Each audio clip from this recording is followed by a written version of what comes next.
Hello everybody, thought I'd show you a recent lock project I did for the Salvos. So what I did today was I replaced an old Lockwood 373 with a more newer Lockwood 3573 sliding door mortise lock. Okay, the function of this lock is half cupboard turn bolt. Okay, so from the outside you simply just turn this to lock it, turn this to unlock it. From the inside there is no function, it just has a blank plate.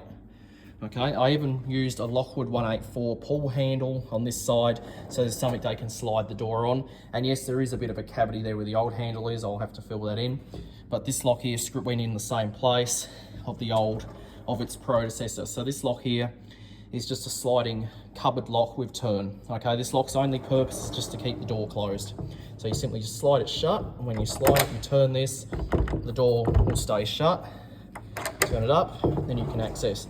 From this side here, it's just a blank plate, so you don't want to be in here if they shut it, because otherwise you're going to get trapped in here. Okay, so this is what's called a half cupboard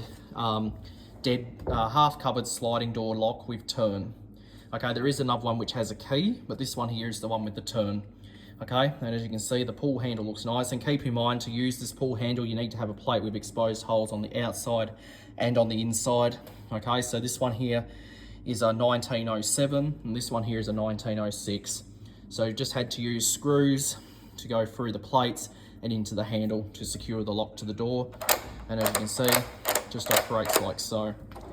Okay, so this lock fitted quite nicely. All right, so just lock it.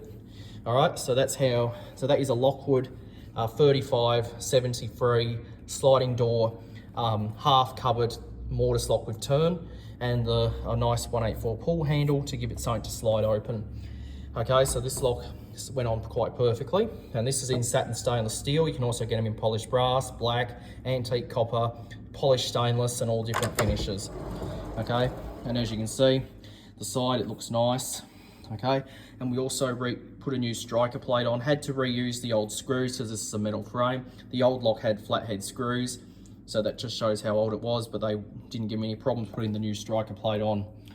Okay, so I hope you enjoyed this little lock installation I share with you, and that will be it.